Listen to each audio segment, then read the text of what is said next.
Good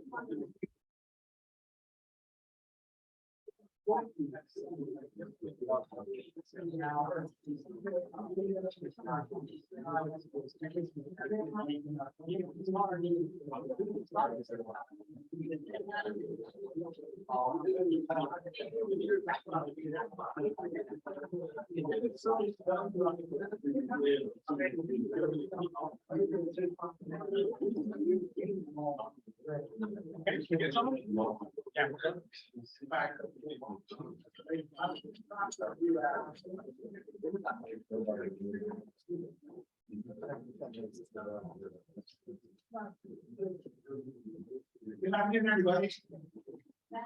Welcome to the November 14th, 2022 meeting of the Rotary Club of Law. Welcome to everybody here and on Zoom today who are out. And hopefully everybody had a nice weekend and enjoying the crisp fall weather that we're starting to have now.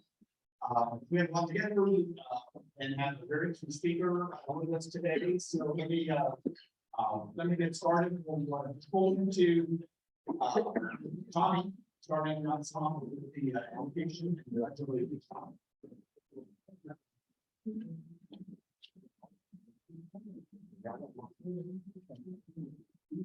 Good afternoon, everybody. Glad you're here today. You guys bow your heads and get an invitation. I'll stand after that program. Bow your heads with me. Heavenly Father, thank you for gathering us here together. Thank you for the common bond of Rotary that we would all get here together and talk about what good we can do in the world and brainstorm and take them with ideas to improve life here on earth for everyone. We also ask you to prepare our hearts for the upcoming Thanksgiving holiday, that Thanksgiving wouldn't be a day and it wouldn't be overshadowed by other holidays, but that we would really take in our spirit the opportunity to be prepared for Thanksgiving and to count our blessings and to think of all of the things in our life that make our lives better. May we not only do that, but may we approach those who bless us and let them know how much they mean to us during this season of Thanksgiving. We ask you to prepare us for a great meeting today and to prepare this food to your service and into our bodies most important. Thank you very much. Amen. Amen. You guys can stand for the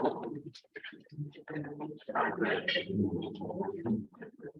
Pledge allegiance to the flag of the United States of America and to the republic for which it stands, one nation, under God, indivisible, with liberty and justice for all. Oh, beautiful for space, the sky for and the waves of grace. For her, oh, mountains and the sea, oh,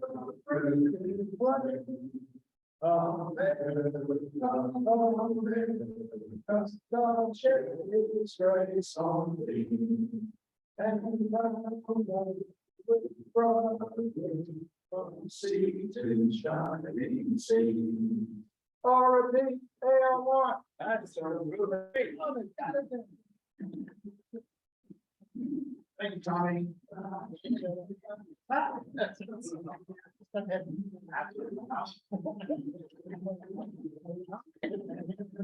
Yeah, for those of you who are looking up at the podium or on Zoom, and I think the wheels may be falling off here.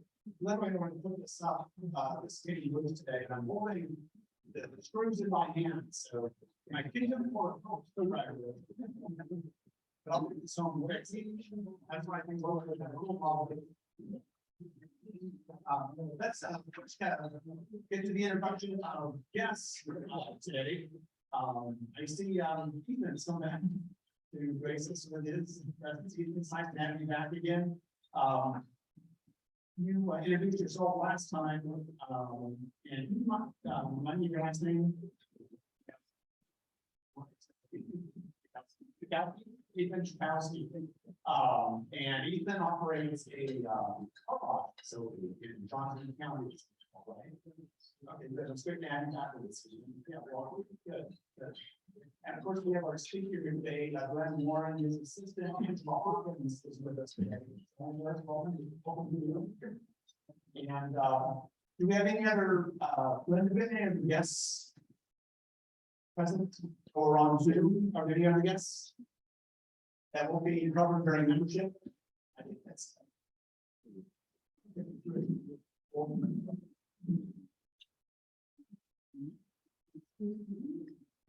Again, please don't forget the red buckets for dimensional alignments on the table for small change.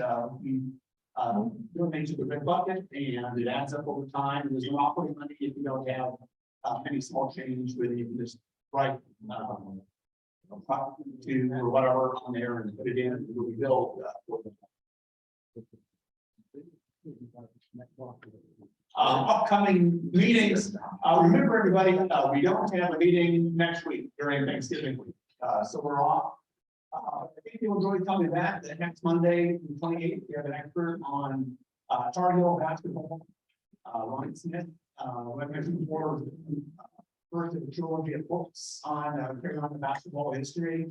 And then December 5th, we have a professor from NC State, who will be talking about the history of the French gratitude trains after World War II that we distributed from France to all the different states, in particular the one in North Carolina. It's kind of interesting subject.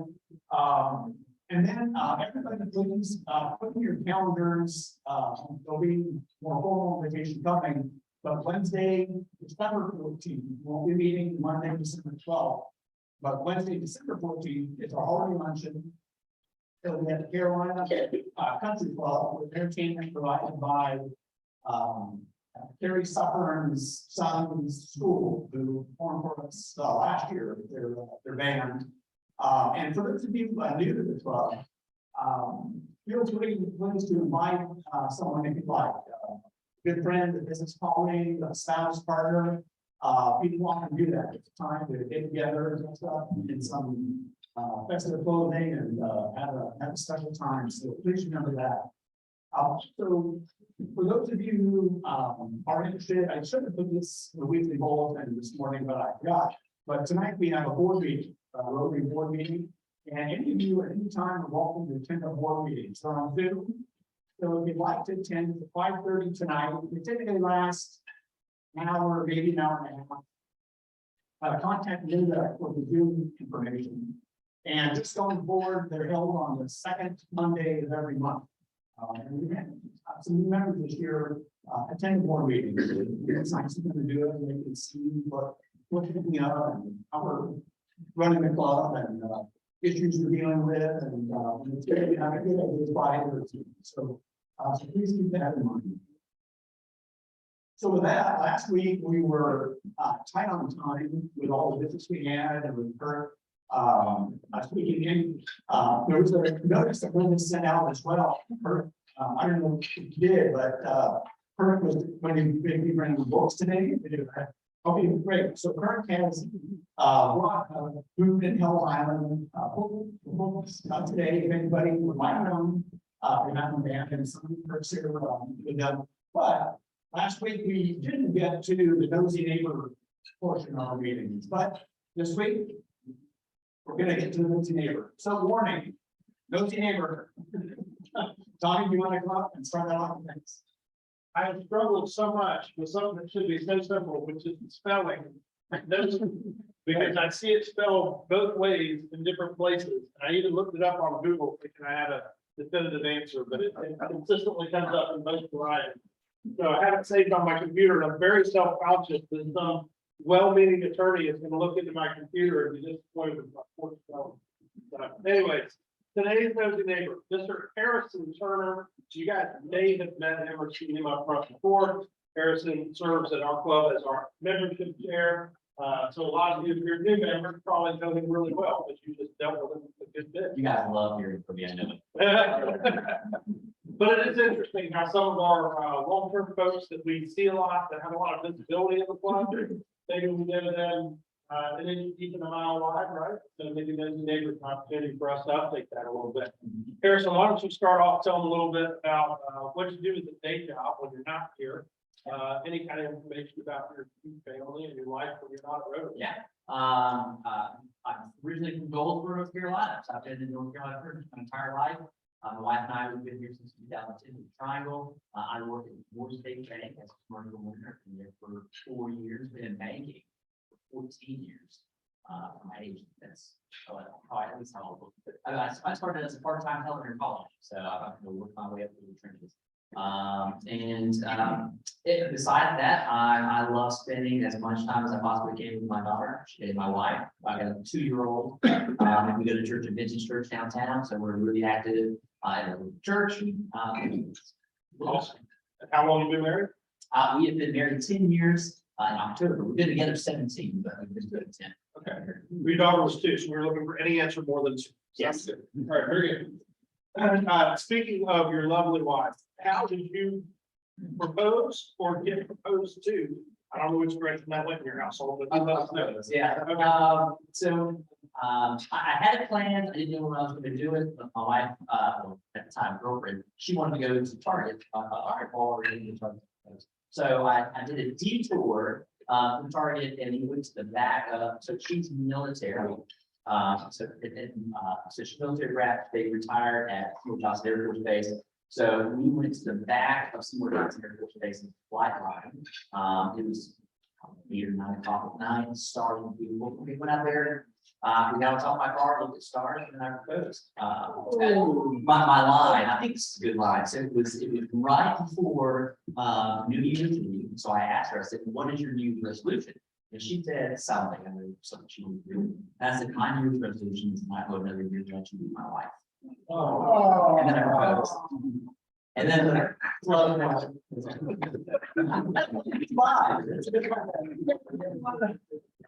So you guys are welcome to steal it, if you that are unmarried. Helps out about, you know.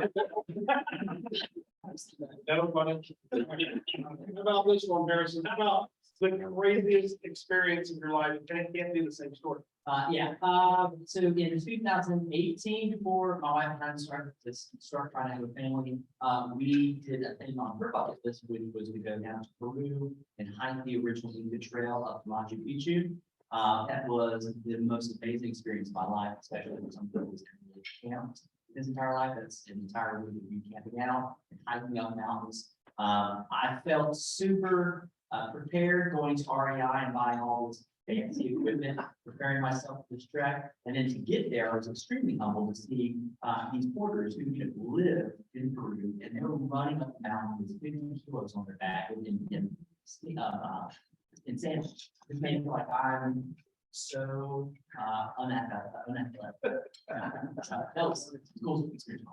Well, we're glad that once you got that into your place, that's good to know. So, but you guys, if you have some time with Harrison, a good cup of coffee or a good lunch, you can get lunch and coffee together, kind of on the regular. So if you guys have it, then what's that? Yeah, Harrison can buy, take it to the Watkins Grill. All right, Harrison, thank you for sharing with our club. We appreciate it.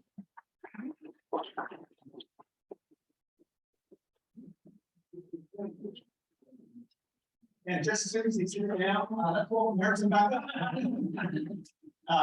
As our membership chair, we'll go to the membership report. Harrison. Perfect. You guys, you love hearing from me. Anyways, so we had 2 things to go over today. First of all, we didn't have him actually stand up as a guest because he was a former Rotarian who was excited to come back as Rotarian. My country, if you would stand, please. Everybody from the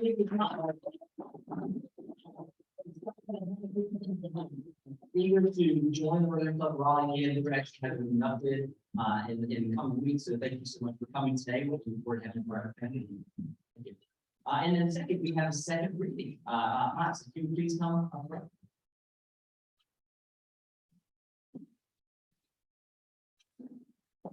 Sir. Miles is sponsored by Jim Dorset, and he is here for a second reading. He's an associate at Smith, Anderson, Brown, Dorset, and Journey, where he practices finance, private equity, and venture capital. Miles, one of the things that I ask our Rotary quite often is, what is your why? So I had that question to you: why Rotary, and what excites you about joining the club? Honestly, thanks for having me. Everyone, a good weekend. For me, Rotary just stands for service. I mean, that's just kind of what it is. Right?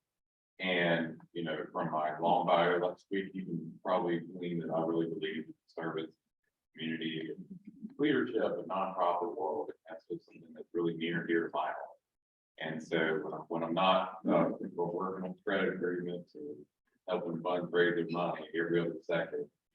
I'm young, single, free agent, so I'm out there doing as much as I can. And to have surrounded by like-hearted and like-minded people is something I'd like to have. And so Rotary for me, that's all the time. Well, we're excited to have you join our club. If you have any questions or have not introduced yourself, and I'll put on after the meeting. We look forward to having you inducted here to the coming weeks as well. Thank you so much.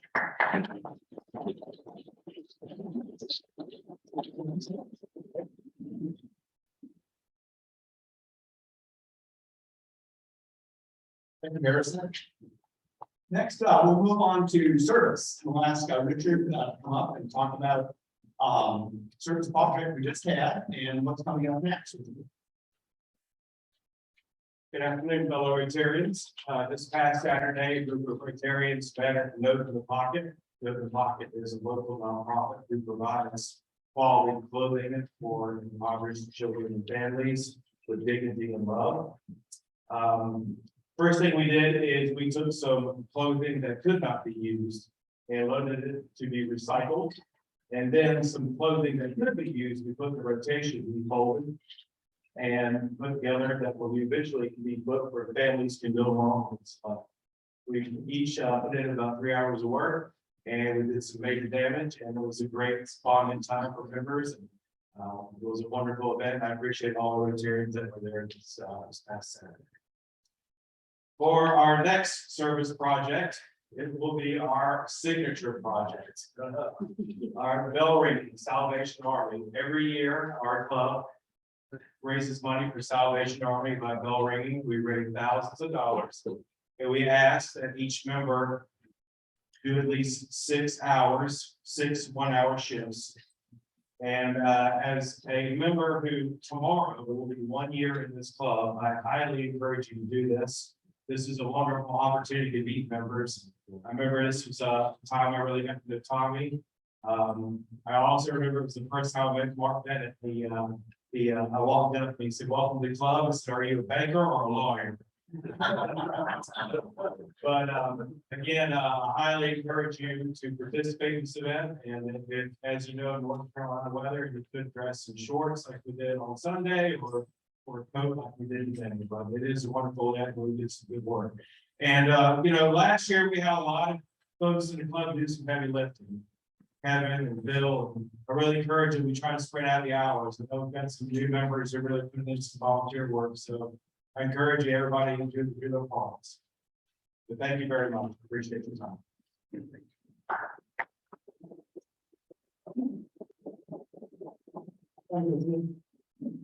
This afternoon will be the big formal invitation to sign up for going. We'll do it this afternoon with the Sign Up Genius link.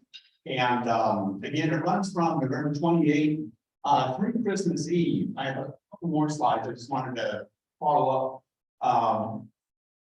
Here's Eric Stevens, our president from a couple years ago, giving a check to Salvation Army. So this is the proof of the pudding.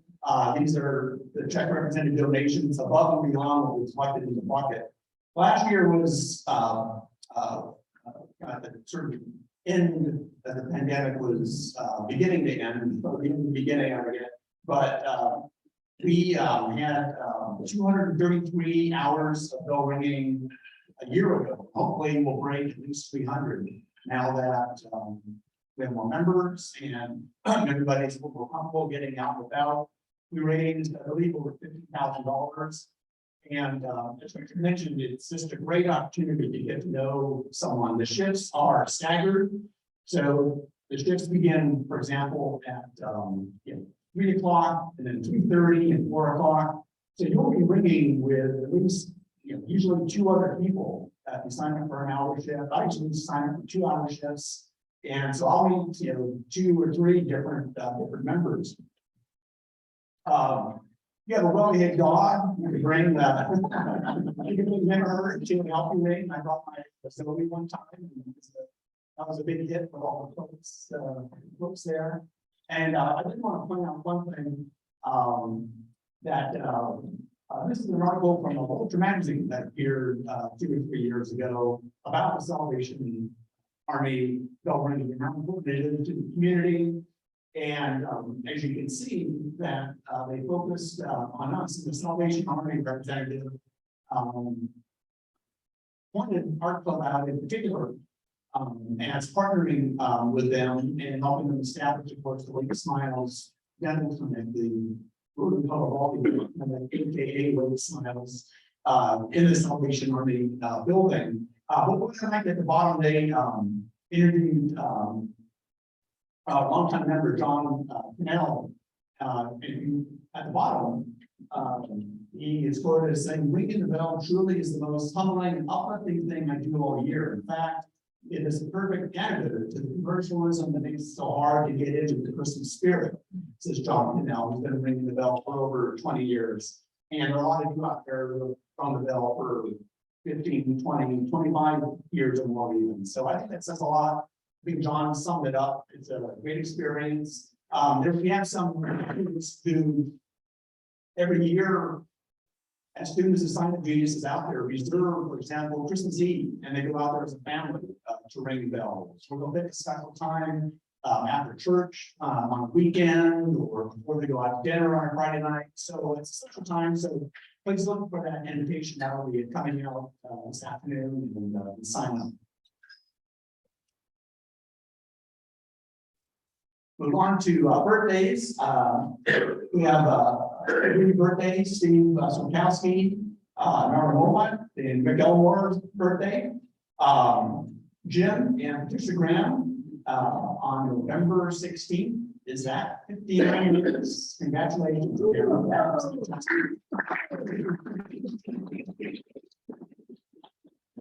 Well done. Well done, Patricia. Well, sorry. That'll be Tom number 8. That's right. That's my wife's birthday lesson. Great. We did move up. Today's your birthday, so.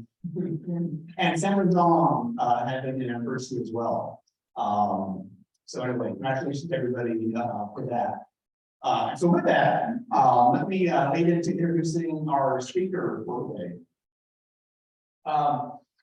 In looking at the year ahead, when the Rotary year started, and going through the process of trying to be selecting the interesting speakers, there are various topics, and you can see the upcoming speakers that we have, and speakers that we had, and we had our very first meeting, the first 2 women members of our club who came to talk to us about that experience, being admitted into the talk and whatnot. And I can't remember exactly how I came across Glen Warren's organization, but we thought it would be interesting and rewarding to hear about a subject that sometimes we don't talk enough about, which is fatherhood, and how important it is to our society, as well as motherhood. But Glen has devoted himself and his organization to promoting fatherhood and helping men who are fathers be better fathers. And let me just read to you some of Glen's background. Glen Warren is founder and executive director of Fathers Forever. And he's been involved in the empowerment of men for over 25 years as a facilitator in various ways to encourage and empower men to discover the combination to unlocking their better future. Glen retired from the Wake County Human Services Department with over 20 years as a mental health crisis counselor. As a single parent who has raised 3 children, Glen understands the power and necessity of fathers being a contributing positive presence in the lives of their children. Fathers Forever is an organization that serves as a map to help fathers chart a new course of fatherhood. They provide a space where men can articulate their pains and struggles in a safe environment. Fathers Forever also helps change the father's mindset about fatherhood by providing activities that promote spending quality time with their children. And by healing the father, Fathers Forever believes that allows opportunities to improve the father's relationship with the child's mother, which builds a better family support system. And if you go on their website, you'll find some really, strange stories of, men who have been down on their luck and need help. And Glen's organization helps them get back on their feet and become better fathers, which they, were before and had the potential, but it's organizations like Glen's that provide a space for them to rejoin their families and rejoin societies and ask lessons for all of us, whether you're fathers, or not. So Glenn, welcome.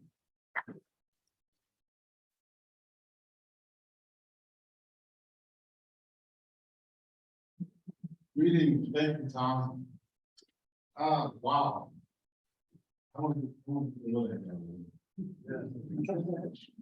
I thank you for the opportunity to come and share with you this afternoon on this very special Fatherhood society. Sometimes, as you said earlier, I am the time for the world. Let me back up a little bit. Mr. President, I know you don't know me, I don't know you, but we got something in common. Those don't think this, I was 2 hospitals about 2 months ago. Yeah, so thank you for being part of that. Sharon is one of the ones that helped put them through. Yes. I was teacher ball. I was writing something, and then I just left no stone bank, and I said, okay, who's that? I get into that story a little bit. But I am first of all, I grew up in a little town south of here, Benson, North Carolina. I worked there both with my I lived in the house with my dad.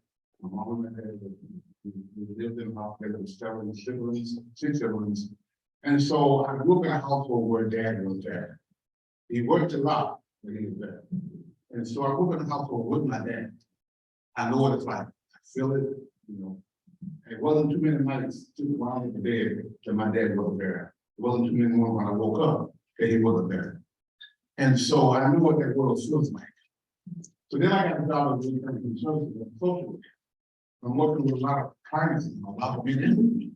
And when we do the biosocial, probably the last years, a lot of times the boss of being the father in the house was unchecked.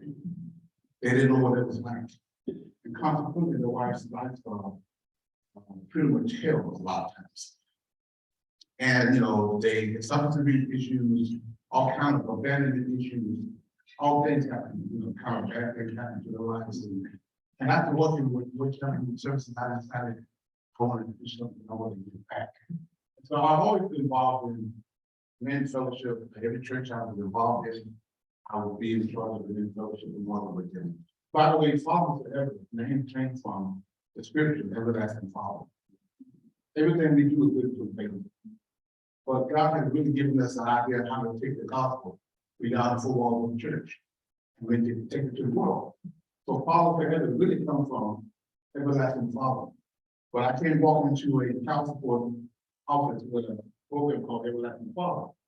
So I just switched to the line called Father forever. But it's really based on God. So I can take this and preach to the communities in the church, or I can take this to the courtroom, child support, and wherever we take it, with the same message. So we started out in child support court, or Wake County.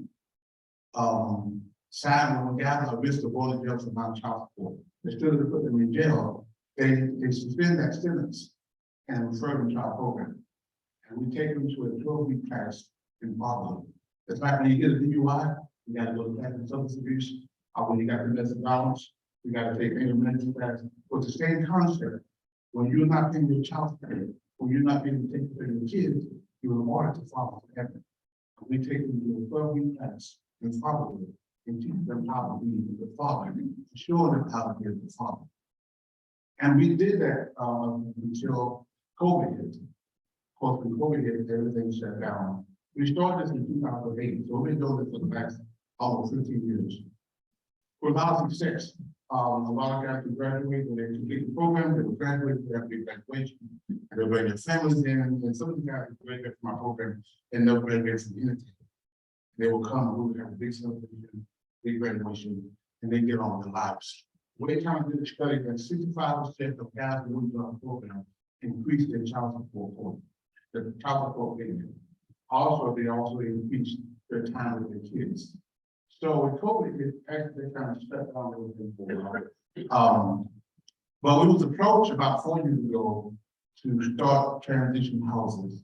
So we got 2 components. We got positive component, which is 12-hour curriculum, and now we have the transition component, where where guys who are at risk of going, but not risk of jail. When guys get out of prison, instead of being discharged to the streets, we got a contract with UPS, Department of Public Safety, and these guys now come to our house for 90 days. For 90 days, and help them. We took classes with them, we help them find jobs, we have a staff agency, they help them get jobs. Some of these guys now are, not only do they work for 90 days, but when they leave that 90 jobs, so it's a full-time place. We have a contract with Wake County now, with some of the guys in different communities, that we hooked them, we connected them with staff agency, and now they go over full-time. So we're doing that, we have 36 beds, 38 beds, and we had 5 houses. And one of the things that North Star did for us is, you know, in this market, a few months ago, everybody was selling a house. But we were really in a big house that housed a lot of media, and they decided they wanted to sell the house. So we left now, we had a clause in there that allowed them to do it, even though they promised they wouldn't do it. And so we had ended up, they sold the house, and now we got to realize it in one place. But God worked a miracle. We found 2 houses. North Stone was one of the ones who tied to the houses. Those guys in the houses. We got 1 house out still. We waiting to get it. Going to stuff in the city. But those houses feel they have these men now, and they're in communities. Some communities don't want us to be there. Because they think guys will be they got another illness sometimes. They got substance abuse. And they got criminal record. So sometimes they go look, you know, I know what you're doing, just don't look in my neighborhood. On the street, you know, I packed up the back. I stayed in South Florida, don't come over here in my neighborhood. So we can't fight some stuff like that now, because we try to provide a nice place for these guys, and when they leave us, they can go, you know, go home life with their family. And so now we teach them about a lot of classes. One of the classes we teach them is about anger management. Because a lot of times they're running, sometimes classes. Family issues is very real. A lot of people that feel like they're doing, and when people feel like they're doing, they do all kinds of things. But we have to work through our family. One of the things that I'll tell you a lot is Jesus had some stuff, we have some stuff in common with Jesus. And one of the things that Jesus felt at one particular time, he felt abandoned. He said, God, why did you forsake me? That what you're saying is staying with for abandonment. God, why did you leave me? But how many know Jesus went to this issue of abandonment? Because he said, at the end of the Father, I put my spirit into your hands. We get stuck in the issue, and we don't work with our family. So a lot of these guys feel abandoned, and we try to help them work through that. Because if you get stuck in there, it's like quicksand, and you keep wallowing and you go down. The other thing is forgiveness. These lot of these guys are not, they are, yes, they have broken the law. I don't know, you know, sugarcoat it, not at all. If you break the law, you have a responsibility to, you know, serve your time. And you can't go out and kill some people and hurt people and get away with that. Absolutely not. You're gonna go to jail. You can spend some time, fight for your soul. But when you do your time, why can't we get you get back in society and do the right choice and make it easier for them to do the right thing, as opposed to pushing them back? So we talk about a lot of forgiveness. And I have no question. Forgiveness is, you know, it's not synonymous with forgetfulness. In other words, I don't forget step bad stuff that happened to me. I'm never going to forget it. I wish I could, but I can't. So I mean, this part of the forgiveness, forgotten about it, doesn't mean I'm going to forget it. I tell them all the time, forgiveness is a choice. So is unforgiveness. I say one more time, forgiveness is a choice. But I want you to unforgive you, that's a choice. What? But I was gonna tell you, I don't forgive you, I didn't. I'm talking to you. But I haven't forgiven you. And so we tell you that we have to work through that stuff. And I said, what kind of person would I be? If I told you to do something, you couldn't do, and then punish you. And they said a bad question. So let me ask you another one. What kind of God would be if God told you to do something that you couldn't do, and then he punished you if you didn't do it? What kind of God would that be? They said, man.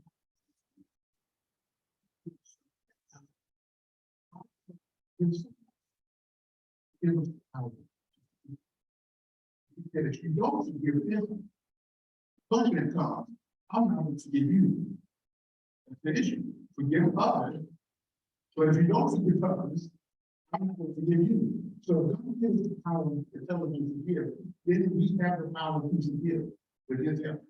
And I'm telling you guys, I know you've been to a lot of things, but you have to choose to forgive and then forgive the goodness and get on with the rest of your lives. And a lot of them, they get it sometimes, and sometimes they don't. We also talk about choices versus mistakes. But I have to listen again, I make a lot of mistakes. I said, yeah, well, you tell me some of your mistakes. And they said, I had a DUI. That's not a mistake. It's a choice. We provide for that's a mistake. Choice. Why do we call bad choices mistakes? I thought, oh, everybody too. A politician got on TV a couple weeks ago, and he just had a crowd of fight. And he said, I just want to apologize for my mistakes that I made. I don't like, you need to be my friends. But that's not a mistake. That's the choice. Now, if you see the thing, I made a bad choice, it's not a bad. Because in order to take ownership of what you are, you have to make a decision that, you know, I made a bad choice. But all that what you do is the choice. It's not a mistake. A mistake is I accidentally stepped on the toe. That's a mistake. You know why it's not a mistake? It's a choice. Being the right one is not a mistake. It's a choice. So I tell you guys, when you go home tonight, when you close your eyes, think about how you got here and not do it. That's the truth of that. How did you get here? And do we make mistakes? Absolutely. But when we look at our lives, it's not really where we are. Not about the mistakes. But that's good anyway. You are today the way you are today because you told it. But that's it. So we talk about all of those things. We always talk about destiny and purpose. Because your responsibility as a father is to recognize the gifts and talents in your child. It's also recognize the gifts and talents in you and to help bring them out of you. And so we have all these classes, and we talk about the child support movement. What your child support movement is doing.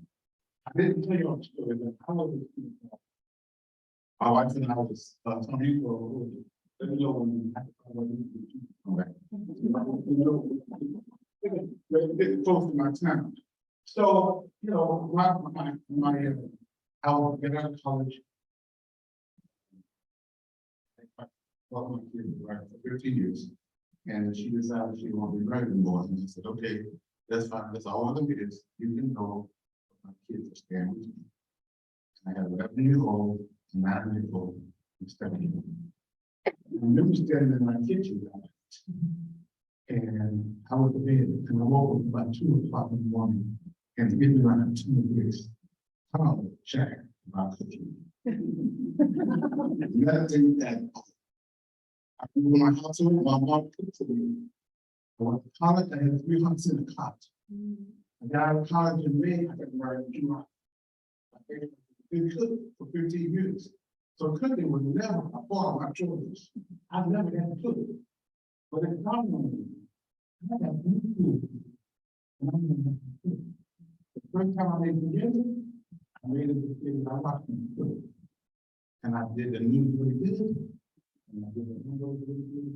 But what I didn't know to do is from the animals and for our COVID, before we lose.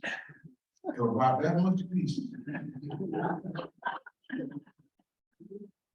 On the top of the building, my daughter at 7 years old looked at me and like, he probably was all about 50 at 7 years old. And then I did as a 30-year-old. But I had to learn how to. And my kids now, I'm telling one of my program managers, and he said, you don't put chicken in here because we get a lot of free cooked chicken. Parties, McDonald's, parties and Wendy's and KLC, churches, I got to pay once a month. So at the end of the month, churches will get them. Back in the day, you get almost 15 pieces of chicken for $5 a month from churches. And we had a lot of chicken. We had a lot of churches, a lot of chicken. But we survived. I learned how to cook it, just enough to, get over it. But so I knew, I had these kind of experience of what it is to be single.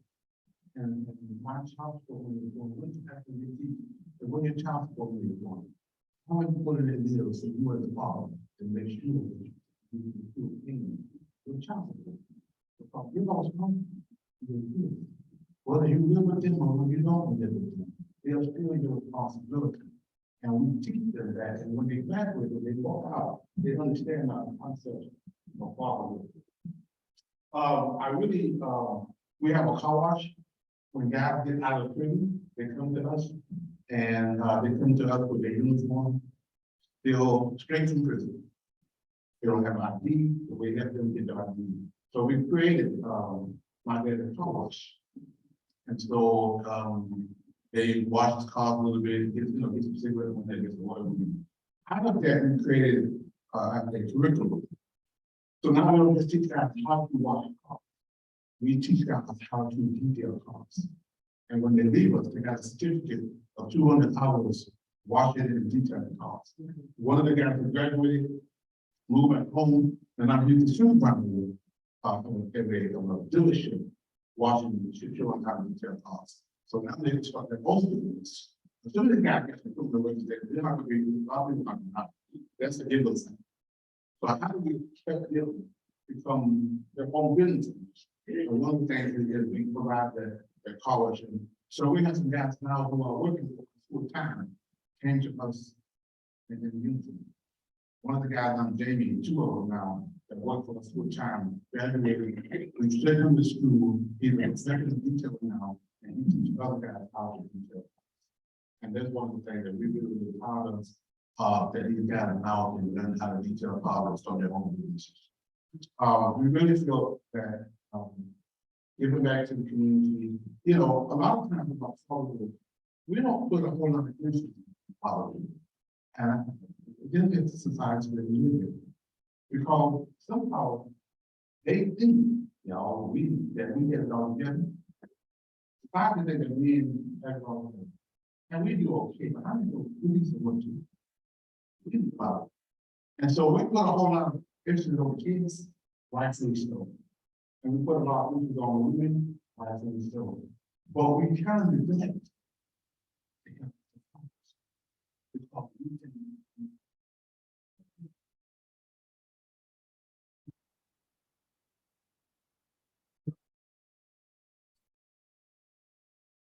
We don't have to share.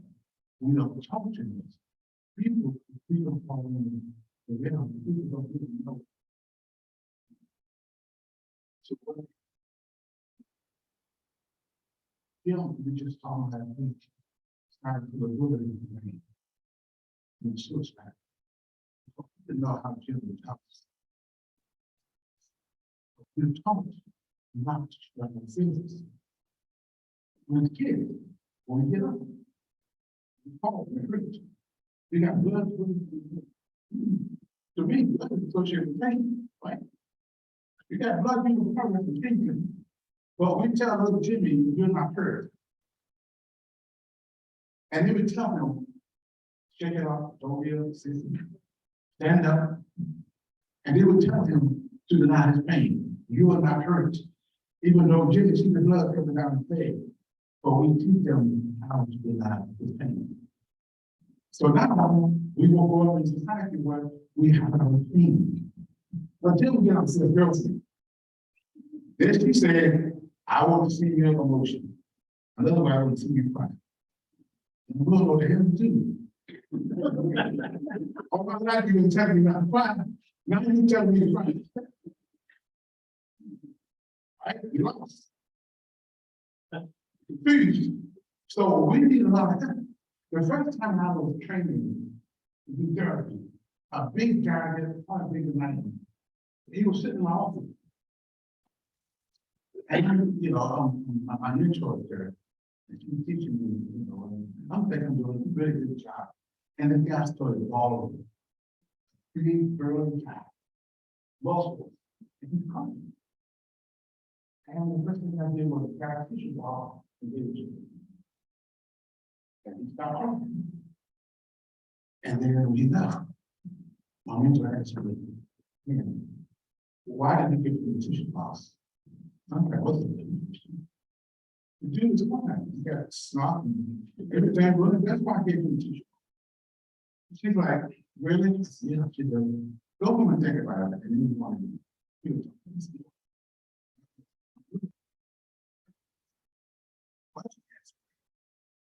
Sleep. 1 o'clock in the morning. It hit me like 2 weeks. I gave him that tissue box. Well, I was home in front. You don't want to do that. You're a big dude. You don't supposed to. And he told her that she said, that's it. You don't want to. We are uncomfortable people. Even when they're in prison, we don't. I don't know, I'm getting this, we got 2 days. That means what? We supposed to cry. Right? So I had to jump to that conclusion. So I said, tell me, what should I have done? She said, put it on the desk. If you want him to pay the 2 days, you don't do it. Or you give it to him, you tell him, stop. Now, there are times when we have to be moving. If we may be scared, maybe shaking in our boots, but we have to stand up and be men. We have to put that seal aside.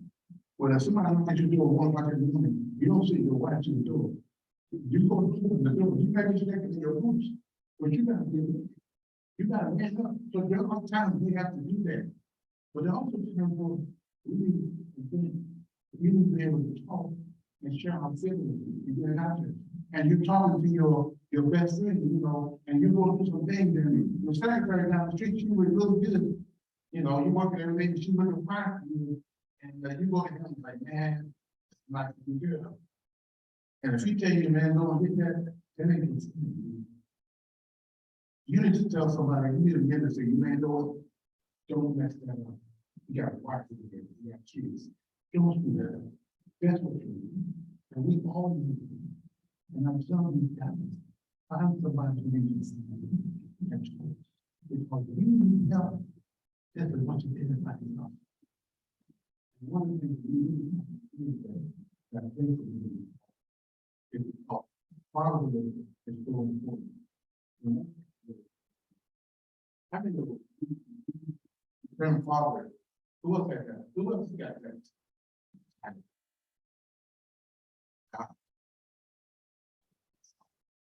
God taught them once.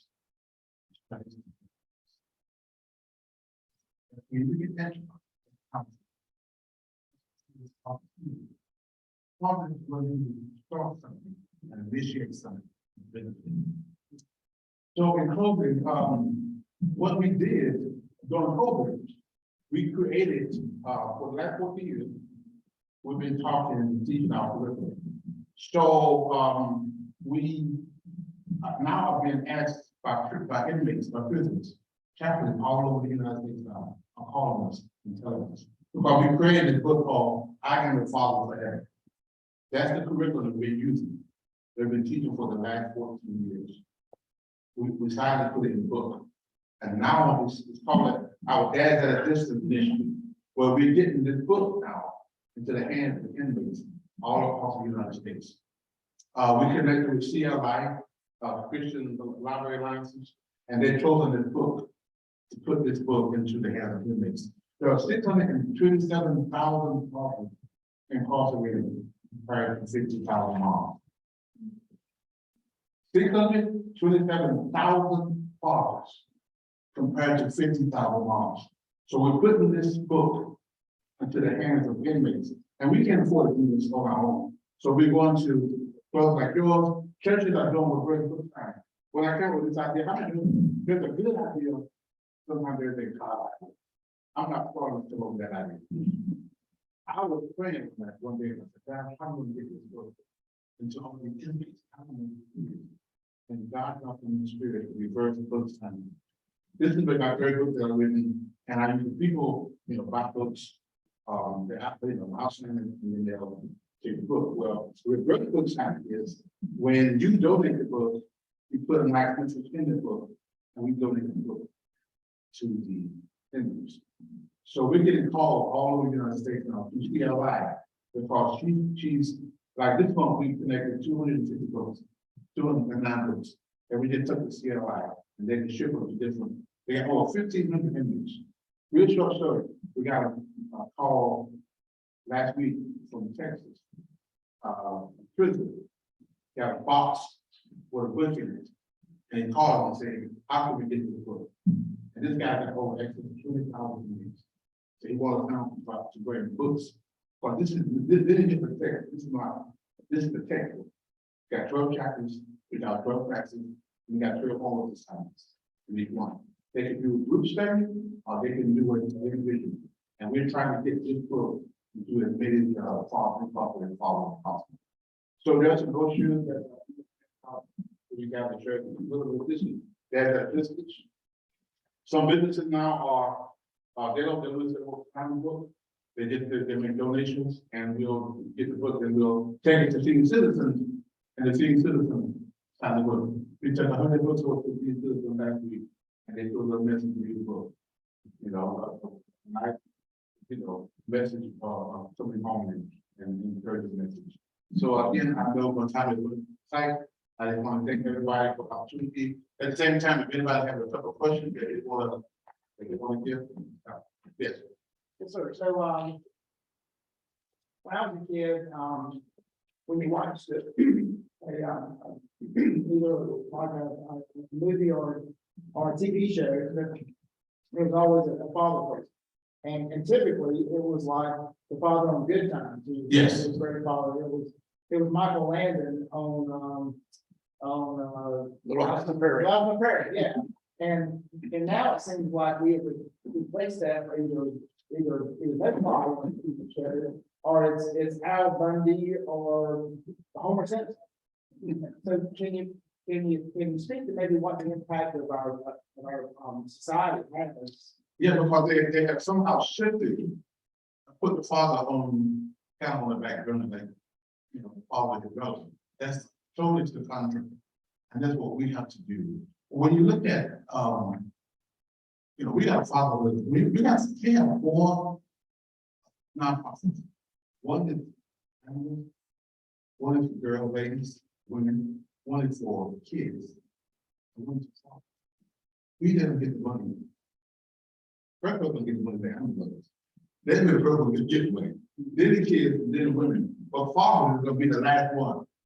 That's why we have to do a lot of creative finance, because we don't get a lot of this. Because people don't create this thing for fathers, because they think, I can get into that a lot. If you got a glass of water and it's a bottle of water and it's falling over and it's spilling on the ground, and we got our mops and we clean up everything, but we forgot to stand the glass up. Unless you stand the glass up, the water will keep flowing. Unless you fix the father, the issue with the women is going to keep happening. Unless you fix the father, the issue with the kids is going to keep happening. Because the issue with the kids and the women are happening because the father's not in peace. Because we have lost what it is. That's why on national level, but what can we do locally? What can we do in our community? We have to move forward to make understand. And that's why we need your help, no we. And that's why we go to say the video, because this is something that we can do. Now, do we need to change in Washington? Yes. there needs to be, you know, a lot more money given to fatherhood programs than what's given. But until that happens, then there's nothing of that. But to answer your question, we have to figure out locally how we will support fatherhood.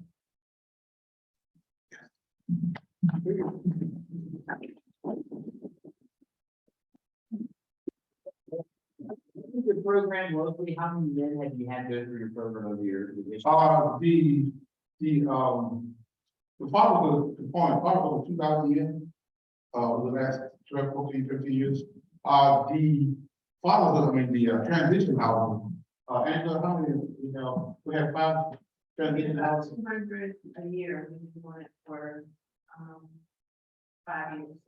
So, yes, we have a lot of men that come into our program through the housing, so, a lot of men have been, we get phone calls every single day, thanking us for what they're doing, they moved on now, we're getting their life together, a lot of them, we have someone get them from the, you know, but still on part way, because still, everything that we do is still their responsibility and their decision to make. There is a lot of guys who really benefiting from, we can do this now, that's why we partnership. So I appreciate everything. Bob, how do you fund this wonderful program? We get some DPS. We do with other churches, other grants. We had a church last month. They gave us a $10,000 check. They were part of the Durham board, so they picked our organization. They came in and they have a lot of churches. We have another church.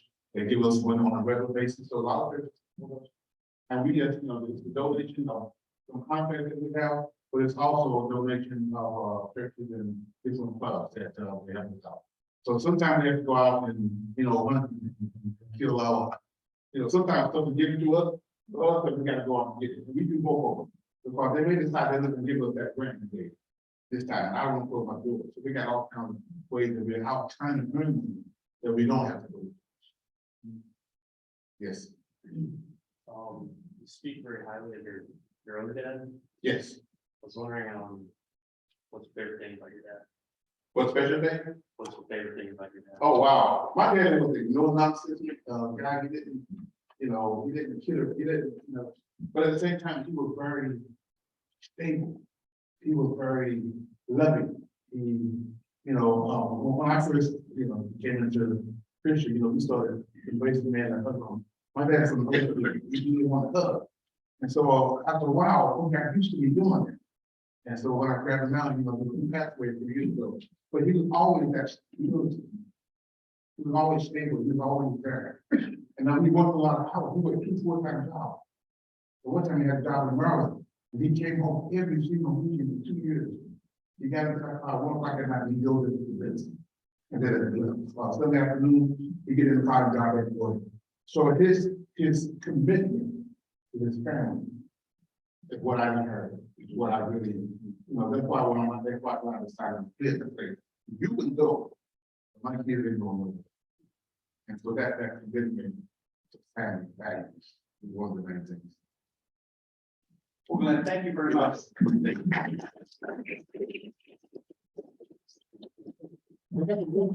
Okay, just, we have something for you too. Oh, great. And what's something was, you mentioned the incarceration rates between men and women, and that's the one thing that struck me that, you know, we think of men who need help, women who need help, but when you think about, you know, the help, various kinds of help they may need after they've been in prison or in prison, but sometimes we forget that their fathers do, and you're addressing that in a good part. So it's very, very admirable. This is a special cup from our club that we hope you will remember us by. Yes. And a token of our appreciation. I'm gonna call it. Good. Okay, thank you again. I'll grab my.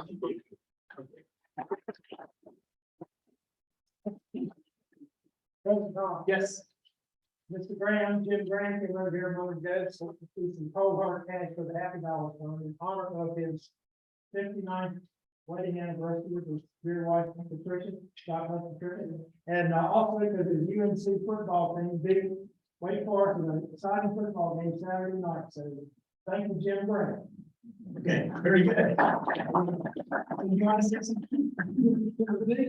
Well, in all honesty, I don't think anything, you can think lost that game. One team just having to get 2 more points in the game, you know. That both quarterbacks are going to NBA first round. All right, thanks very much. That's great. All right, everybody, stand up and move, over tests, in this meeting.